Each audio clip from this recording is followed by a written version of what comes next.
تو پارٹی کے معاملات پارٹی کے اندر طے کیے جاتے ہیں. یہ نہیں شہباز گل صاحب ان سے اختلاف کریں وہ ان سے اختلاف کریں, شفیق جہان صاحب بھی کریں, مزمل اسلم صاحب بھی کریں, لیکن ایک دوسرے کی کریکٹر اسیسینیشن کر رہے ہیں. اور یہ کتنی عجیب بات ہے کہ ان میاں بیوی کی دونوں کی آنکھ میں پرابلم ہوا تو یہ محض اتفاق تو نہیں ہو سکتا.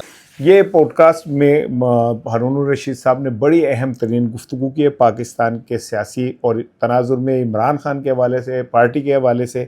اور Asar Rana, podcast with Asar Rana, نیچے یہ آ رہا ہے, آپ ضرور اسے سبسکرائب کیجئے اور وہاں پہ اپنے کامنٹس ضرور دیجئے. مجھے آپ کا انتظار رہے گا. تہاڈا دوجا گھر ہے, میرا بھی دوجا گھر ہے. یہ سمجھو اسی کدھر گھر میں ہم لوگ ملتے ہیں, ہم کہتے ہیں چلو یار آج پارک چلنے ہیں, تو وہ ایک ہائیڈر پارک قسم کی چیز ہے یہ podcast with Asar Rana. Please میرے چینل کو اس کو بھی سبسکرائب کیجئے, تو اینو بھی نہ بھولے جائے, مہربانی ہے تہاڈی. اچھا جی, اب آ جائیں کہ سب سے امپورٹنٹ چیز یہ ہے کہ آج بشرا بی بی کی کل یعنی کہ شام کو ملاقات ہوئی اپنی بیٹی اور بھابھی سے. 40 منٹ کی ملاقات ہوئی ہے. 40 منٹ کی ملاقات میں ڈیفینیٹلی بشرا بی بی اور ان کی بیٹی اور ان کی بھابھی جو ہے وہ علیحدہ بیٹھے رہے, وہ بہت سارے ایشوز پہ گفتگو کرتے رہے. اب آپ ذرا میری بات کو سمجھیں. یہ پیغام جو باہر آیا تھا نا کہ عمران خان صاحب کی طبیعت ٹھیک نہیں ہے اور بہنیں کچھ کریں, جس کے بعد بہنوں نے شور مچایا, ریلی نکلی, اور اس کے بعد سہیل آفریدی صاحب کو پابند کیا گیا کہ نہیں اس کو ارلیسٹ اس پہ لے کے جائیں. عمران خان کی حالت جو ہے وہ اس قابل نہیں ہے کہ اسے 1.5 ماہ کے اوپر لے کے جایا جائے. تو یہ بات کہاں سے آئی تھی؟ یہ بات بھی بشرا بی بی نے اپنی بیٹی کو کہی. بیٹی نے یہ پیغام جا کے علیمہ خانم صاحبہ کو دیا.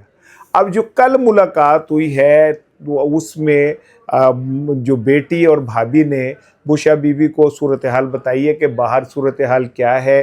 پہلے ستمبر کا کہا گیا لیکن اب ستمبر چینج کر دیا گیا ہے, اور اب جمعرات کو کیا کہتے ہیں عمران خان کے لیے وہاں پہ لوگ بیٹھیں گے. اسی کے ساتھ ہی عمران خان کا بھی بشرا بی بی نے کچھ پیغام جو ہے وہ آگے دیا کہ یہ آپ آگے جا کے پہنچا دیں. یہ کل تک وہ پیغام آپ کے سامنے آ جائے گا. اچھا, یہ جو ہو رہا تھا نا کہ جمعرات کو بیٹھیں گے, لیکن اس سے پہلے ہی وہ ابھی میں اس طرف آ رہا ہوں کہ کیا کہتے ہیں یہ جو تحریک ہے یہ تو اس کا اعلان آج ہی ہو گیا اور آج سے ہی شروع ہو گئی. لیکن اس سے پہلے عظمہ خان, ڈاکٹر عظمہ جو ہیں, ان کا ایک بیان میں نے دیکھا ہے جس میں انہوں نے کہا کہ عمران خان کی زندگی خطرے میں ہے, ہمیں ڈر یہ کہ ہمارے بھائی کو قتل نہ کر دیا جائے. اب یہ ایک طرف ان کی بہنیں یہ بھی کہہ رہی ہیں کہ جی یہ عمران خان صاحب کی صحت کے حوالے سے جو یہ رومرز پھیلائی جا رہی ہیں یہ درست نہیں ہے, اور ان کو بلڈ پریشر جو ہے کبھی اس طرح نہیں ہوا, ہمارے خاندان میں کسی کو بلڈ پریشر اس طرح نہیں ہوتا, تو وہ ایکسرسائز کرتے ہیں تو بلڈ پریشر بھی ہو جاتا ہوگا. لیکن ان کی صحت سے جڑے ہوئے بہت سارے طرف سے نا چیزیں آ رہی ہیں. وجاہت سعید کا تو میں نے آپ کو بتا ہی دیا کہ اس نے تو خیر نو بال سے بھی بڑی بات کر دی. محمد عامر نے نو بال کیا تھا نا, پلان نو بال تھا, تو وہ پتہ چل رہا تھا اتنا پیر باہر نکال کے. وجاہت سعید نے تو کریز تو نکل کے, بیٹسمین تو کول جا کے اٹھا کر کے بھیبر مارتا ہے. بھیبر آپ کو پتہ ہے کسے کہتے ہیں کرکٹ کے اصطلاح میں؟ ایک تو ہوتا ہے نا باؤنسر جو نیچے لگ کے سر پہ جا کے لگتا ہے, ایک بھیبر ہوتا ہے جو زمین پہ نہیں لگتا, ڈائریکٹ ایسے جا کے لگتا ہے, یہ بھیبر ہے. اور کس کے کہنے پہ کیا اب یہ وجاہت سعید ہی بتائے گا. لیکن عمران خان کی زندگی کے حوالے سے جہاں بہت ساری باتیں آ رہی ہیں, وہیں پہ کچھ لوگوں کا یہ دعویٰ بھی ہے کہ عمران خان کو اڈیالہ سے کہیں اور منتقل کر دیا گیا ہے. عمران خان کو کہاں منتقل کیا گیا ہے جب ان سے پوچھا جاتا ہے تو وہ کہتے ہیں یہ ہمیں نہیں پتہ, لیکن یہ اطلاع ہے کہ عمران خان کو اڈیالہ سے منتقل کر دیا گیا ہے.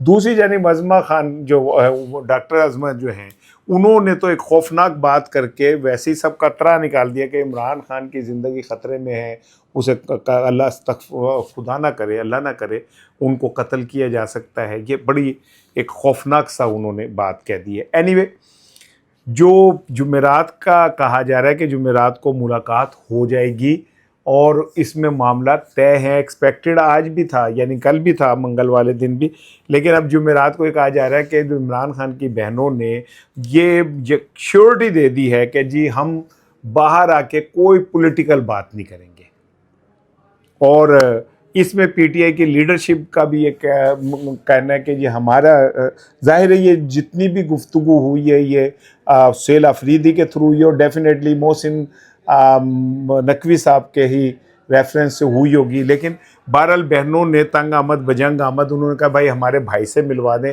اس کی صحت کا ہمیں پتہ چل جائے، ہم کوئی سیاسی بات نہیں کریں گے اور ہم سیاست کے اوپر اگر کوئی بات بھی ہوگی تو ہم فوری طور پہ اور ایسی بات تو بالکل ہی نہیں کریں گے جس سے کوئی سسٹم کے لیے کوئی پرابلم ہو۔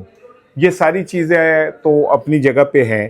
اب آ جائیں جمعرات کے ہڑتال کے اوپر۔ جمعرات کی ہڑتال کے جمعرات کے پی ٹی آئی کے مظاہرے کے حوالے سے کہا یہ جا رہا ہے کہ جو جمعرات کو اگر ملاقات نہ ہوئی تو پھر یہ فائنل دھرنا ہوگا۔ اس فائنل دھرنے کے اندر اب پھر پی ٹی آئی کی پوری قیادت بیٹھے گی، لیڈرشپ تو ہوگی، ایم این ایز جو ٹکٹ ہولڈر ہیں وہ سب آئیں گے، سب کی حاضری لگے گی۔ لیکن میں آپ کو بتاؤں کہ پریکٹیکلی تحریک کا آغاز آج سے ہو جائے گا۔ آج سی ایم کے پی کے سہیل آفریدی جو کہتے ہیں میں نے کشتیاں جلا دی ہیں، سہیل آفریدی آج ایک بہت بڑی ریلی کے پی کے میں نکالنے جا رہے ہیں۔ یہ سمجھ لیں کہ وہ تحریک جو انہوں نے عمران خان رہائی تحریک یا دھرنا جو چلانا تھا، آج سے اس کا باقاعدہ آغاز ہو گیا ہے۔ سہیل آفریدی ضلع خیبر کے اندر سے یہ تحریک کا آغاز کرنے جا رہے ہیں اور انہوں نے آج بہت بڑی ریلی نکالنی ہے۔ یہ ڈٹور روڈ، پمپ چوک اور مدرسہ تختہ بیگ اور آخر میں جا کے یہ ریلی ختم ہوگی باب خیبر پہ۔ جب یہ ضلع خیبر پہنچیں گے تو اقبال آفریدی کا متعلق کہا جا رہا ہے کہ وہ ان کا استقبال کریں گے اور اس کے بعد یہ ریلی پورے ضلع خیبر کے اندر پھرے گی۔ یہاں سے ذرا آپ سمجھ لیں کہ اب بات کو میں جو بتانا چاہ رہا ہوں وہ یہ کہ یہ اب پی ٹی آئی میں اتنی زیادہ ارجنسی آ گئی ہے کہ وہ شاید جمعرات کا بھی انتظار نہ کریں اور کل سے ہی وہ جو کے پی میں ایک ریلی کے بعد ایک مومنٹم جو ہے وہ بنا دیا جائے گا۔ 20 لاکھ لوگوں کا جو ٹارگٹ ہے وہ تو خیر کب پورا نہیں ہوگا، لیکن یہ کہا جا رہا ہے کہ پی ٹی آئی نے کے پی سے ہی اگر 1 لاکھ لوگ نکال لیے تو پھر سمجھ لیں کہ اللہ نہ کرے کہ 26 نومبر جیسا کوئی معاملہ ہو، لیکن اس بار سہیل آفریدی نے کیونکہ اس کی اپنی کریڈیبلٹی کا معاملہ ہے، اس کی پورے سیاسی کیریئر کا معاملہ ہے، وہ ابھی جوان ہے، اس کی عمر کم ہے، اس نے اپنی پوری کریڈیبلٹی کو برقرار رکھنا ہے۔ خٹک اپنی دور پورا کر چکا ہے، محمود اپنے دور پورا کر چکا ہے، گنڈا پور کی ابھی سیاست جو ہے وہ گرے ایریا میں ہے، لیکن سہیل آفریدی کے اوپر اگر یہ ٹھپا لگ گیا تو وہ اس کی تو ابھی عمر بھی بہت کم ہے، اس نے تو آگے بہت اتنی سی عمر میں سہیل آفریدی سی ایم ہو گیا تو آگے جا کے اس کے لیے بہت چانس ہے۔ نہیں کہہ رہے کہ وزیر اعظم بن جائے گا سی ایم دے بعد اور کی رہ جاتا ہے، لیکن سہیل آفریدی اپنی کریڈیبلٹی اور یہ کہ میں عشق عمران میں مارا جاؤں گا ثابت کرنے کے لیے اب وہ تمام قسم کے رسک لینے کے لیے تیار ہو کے کھڑا ہو گیا ہے۔ اور آج جب وہ ریلی نکالے گا، آج اس کے کہا یہ جا رہا ہے کہ جو ریلی کے اندر اس کا خطاب ہوگا وہ براہ راست طاقتوروں کے لیے چیلنج ہوگا، براہ راست طاقتوروں کے حوالے سے بات کرے گا وہ۔ اب یہ سمجھ لیں کہ اس نے اپنا سب کچھ داؤ پہ لگا دیا ہے۔ داؤ پہ کیوں لگایا ہے؟ عمران خان سے محبت اور عشق اپنی جگہ، لیکن اس عشق کے اوپر جو ناموشی سہیل آفریدی کو مل رہی تھی نا، سارے کہتے ہیں دیکھو بڑا عاشق دیکھ لو، وہ تو مشوق جیل ہی جو بیچارہ وہ ہو رہا ہے، رول رہا پھر رہا ہے، تو عاشق صاحب جڑے نے سی ایم ہاؤس میں موجے کر رہے ہیں۔ اس تاثر کو ختم کرنے کے لیے اب سہیل آفریدی اپنی اننگ کو بہت، وہ جو عمران خان نے کہا تھا نا میرا فاسٹ بالر ہے، اب سہیل آفریدی نے بھائی یہ ثابت کرنا ہے کہ میں عمران خان کا فاسٹ بالر ہوں۔ یہ 4 چیزیں میں نے آپ سے کر دی، میں دوبارہ ریپیٹ کر رہا ہوں کہ عمران خان کی بہنوں نے یہ یقین دہانی کرائی ہے کہ اگر عمران خان سے ملاقات ہوتی ہے تو وہ سیاسی بات نہیں کریں گی۔ اس جمعرات کو امید یہ ہے کہ عمران خان سے ملاقات کرا دی جائے گی۔ عظمہ خان عمران خان کی بہن جو ہیں وہ کہہ رہی ہے کہ عمران خان کی زندگی خطرے میں ہے، انہیں قتل کر دیا جائے گا۔ کچھ لوگ یہ دعویٰ کر رہے ہیں کہ جی عمران خان کو اڈیالہ جیل سے کہیں اور منتقل کر دیا گیا ہے۔ یہ ساری چیزیں اپنی جگہ پہ ہیں، اور سی ایم کے پی جو ہے وہ آج ریلی سے احتجاجی مہم کا آغاز کریں گے، جبکہ عمران خان کے ذریعے ایک نیا پیغام جو ہے وہ آ گیا اور وہ آج رات تک میرا خیال ہے ڈیلیور بھی ہو جائے گا اور ان کی بہنوں کو بھی مل جائے گا۔ اب آ جائیں جی 2-3 چھوٹی چھوٹی چیزیں۔ ایک تو آپ کو بہت بہت مبارک ہو سر، پاکستان کا ایک سب سے بڑا مسئلہ جو ہے وہ حل ہو رہا ہے، اور اس میں کریڈٹ دوں گا حکومت کو اور شہباز شریف صاحب کو کہ انہوں نے تمام ہائی کورٹس کے ججز کی تنخواہ میں 1 لاکھ روپے کا اضافہ کر دیا ہے۔ یہ بھی میں ایک پوسٹ دیکھ رہا تھا کہ جی 1 لاکھ روپے کا اضافہ کر دیا گیا ہے، اور کیا بھی جولائی سے گیا ہے۔ ان کی مہربانی ہے، ویسے میرا خیال جنوری سے کر دیتے تو کیا فرق پڑ جاتا۔ ججز ہیں ہائی کورٹ کے، انہوں نے اتنا انصاف پاکستان میں کیا کہ دنیا بھر کی عدالتیں ہمیں ایز ریفرنس استعمال کرتی ہیں ہمارے فیصلوں کو۔ تو 1 لاکھ روپے تو بہت کم ہے۔ یہ بھی ٹھیک ہے کہ جو 3 لاکھ روپے لے کے گاڑیاں دی گئی ہیں، یہ بھی ایک اچھا اقدام ہے۔ ظاہر ہے پاکستان کی جوڈیشری نے پوری دنیا میں پاکستان کا قد بڑھایا ہے، نام روشن کیا ہے، انصاف کی وجہ سے پوری دنیا میں پاکستان کی بلے بلے ہو گئی ہے۔ تو ججز کا اتنا تو حق بنتا ہے کہ وہ ان کو 1 لاکھ روپے کی تنخواہوں میں اضافہ کیا جائے۔ ماشاءاللہ دنیا میں میرا خیال ہے سب سے زیادہ مراعات پاکستان کی جوڈیشری کے حوالے سے میرے خیال ہے پاکستانی ججوں کو ہیں۔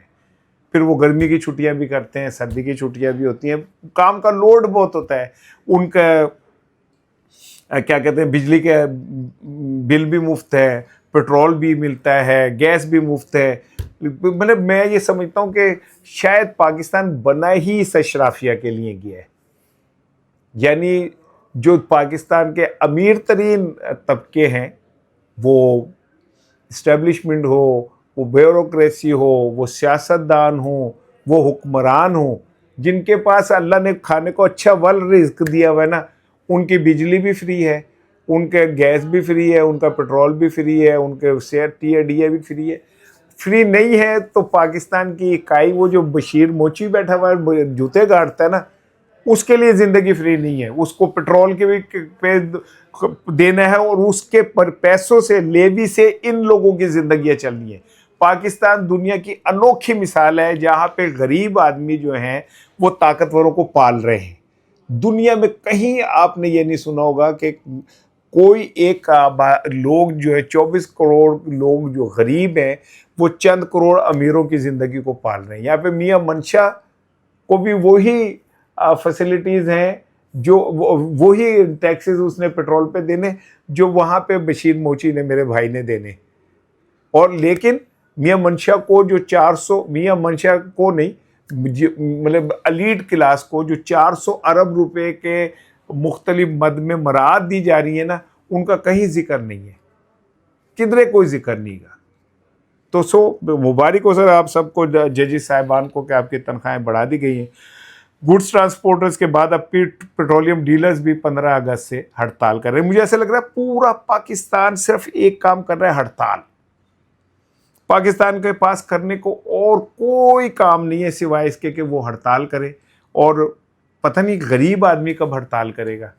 ایک دفعہ وہ باہر نکل آیا نا، وہ دی ہڑتال ہو گئی نا، تو دنیا نو لگ پتہ جا رہا ہے۔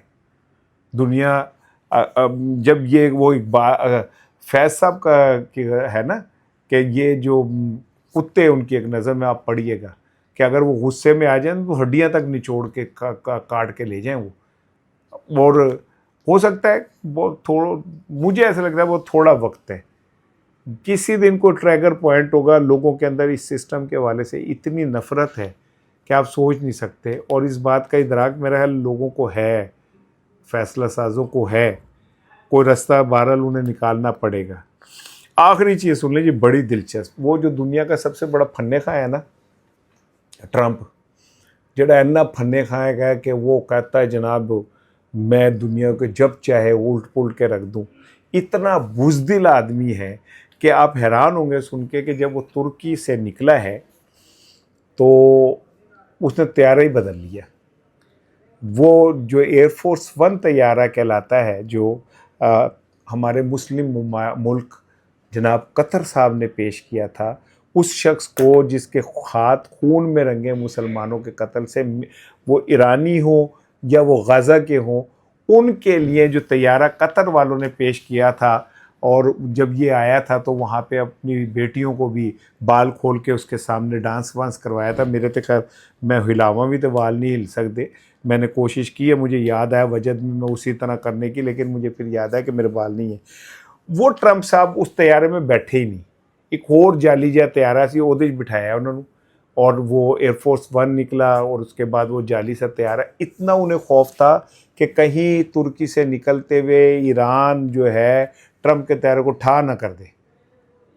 اتنے بزدل وہ لوگ ہیں کہ کروڑوں روپے لگا کے جو قطر نے طیارہ دیا, پھر اس پہ ان کے ایڈوانسمنٹ پہ انہوں نے اس طیارے کی کروڑوں روپے لگائے.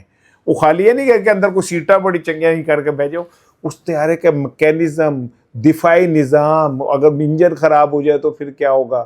اس طیارے کو سمجھ لے وہ ایک اسٹیٹ آف دا آرٹ ایک طیارہ ہے, چلتا ہوا محل ہے, اور محل نہیں ایک قلعہ ہے. لیکن خوف اتنا ہے اس شخص کو کہ اس نے ترکی سے واپسی میں اس طیارے میں نہیں بیٹھے, بلکہ ایک اور طیارہ جو تھا اس میں بیٹھ کے وہ پہنچے. اور ترکی امریکہ کی انٹیلیجنس کے بھی لوگوں کو نہیں پتا تھا کہ یہ کیا ہو رہا ہے. اتنا خفیہ رکھا گیا تھا اس کام کو ایڈے ڈرپوک لوگ نے. آپ سے انشاءاللہ بات ہوگی آج شام کو.